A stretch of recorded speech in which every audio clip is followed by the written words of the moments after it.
వేసాను కదా అన్నది ఎంత చేస్తున్నావు? హాయ్ అండి, మా పిల్లలు అయితే ఎప్పటి నుంచో పీతల కర్రీ వండమని చెప్తున్నారండి.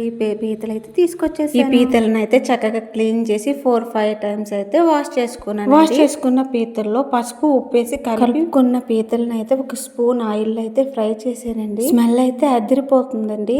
అలా ఫ్రై చేసుకున్న పీతలను పక్కన ఒక ప్లేట్ లో పెట్టుకోవాలి. ఇప్పుడు దీనికి మనం మసాలా అయితే ప్రిపేర్ చేసుకుందాం. నేనైతే తక్కువగానే పీతలు తీసుకున్నాను కదా, దానికి తగ్గట్టు మసాలా అయితే ప్రిపేర్ చేసుకుంటున్నా. మా పిల్లలు అయితే ఈ ఫ్రై పీతలు తినేస్తున్నారండి. మనం ముందుగా ఫ్రై చేసుకున్నాం కదా, అదే ప్యాన్ లో తగినంత ఆయిల్ అయితే వేసుకుని మనం మసాలా అయితే వేసుకున్నాం. ఈ మసాలాను అయితే పచ్చివాసన పోయేంత వరకు మనం మగ్గనించుకోవాలి. ఇప్పుడు ఇందులోనే మనకు పసుపు, ఉప్పు, కారం అన్ని వేసుకోవాలి తగినంత. ఈ పీతలకైతే మసాలా పట్టేంత వరకు అయితే మనం ఫ్రై చేసుకోవాలండి. అందులోనే మనకు తగినంత వాటర్ అయితే పోసుకోవాలి. మనకి ఎంత గ్రేవీ కావాలో అంత వాటర్ అయితే పోసుకొని దాంట్లోనే కొంచెం గరం మసాలా అయితే నేను యాడ్ చేసుకున్నాను. ఏ మసాలా ఏనండి, గరం మసాలా ఒకటి యూజ్ చేస్తాను. టేస్టీ పీతల కర్రీ రెడీ.